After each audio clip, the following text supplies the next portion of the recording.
যুক্তরাষ্ট্রে ভয়াবহ শীতকালীন ঝড়, বিপর্যয়ের মুখে লাখ লাখ মানুষ।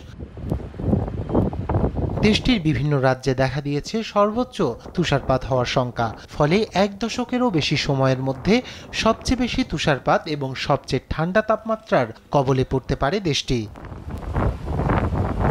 যুক্তরাষ্ট্রের ন্যাশনাল ওয়েদার সার্ভিস NWS জানায়, দেশটির মধ্য অঞ্চল থেকে শুরু হওয়া ঝড়টি আগামী কয়েকদিনের মধ্যে পূর্ব দিকে অগ্রসর হবে। প্রচণ্ড ঠান্ডায় অভ্যস্ত নয় মিসিসিপি এবং ফ্লোরিডা সহ যুক্তরাষ্ট্রের এই অংশগুলো। এজন্য সম্ভাব্য পরিস্থিতি মোকাবেলায় সতর্ক করেছে NWS।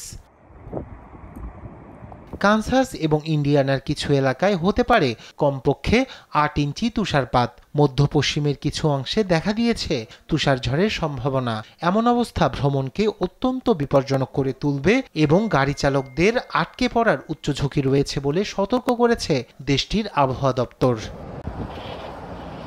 রোববার থেকে সোমবারের মধ্যে আঘাত হানবে তুষারঝড়। এজন্য প্রস্তুতি নিচ্ছে ওয়াশিংটন ডিসি, বাল্টিমোর এবং ফিলাডেলফিয়া সহ অন্যান্য শহরগুলো। আবহাওয়াবিদরা বলছেন, ভার্জিনিয়ার কিছু অংশে রেকর্ড হতে পারে ৫ থেকে ১২ ইঞ্চির মতো তুষারপাত। এছাড়া রোববার আরাকানাস, লুইসিয়ানা, মিসিসিপি সহ দক্ষিণ আমেরিকার কিছু অংশে হতে পারে তীব্র বজ্রঝড়। এদিকে তুষারপাতে ঢেকে গেছে যুক্তরাজ্যের বিভিন্ন শহর। স্কটল্যান্ডের একটি বড় অংশ, নর্দার্ন আয়ারল্যান্ড, ওয়েলস এবং পূর্ব ইংল্যান্ডে জারি করা হয়েছে হলুদ সতর্কতা।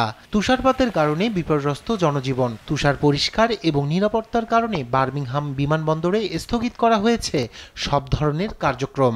প্রতিকূল আবহাওয়ার কারণে রোববারও বন্ধ বিমানবন্দরের পরিষেবা। রায়হান কবির শুভ্র, নিউজ ডেস্ক, দেশ টিভি।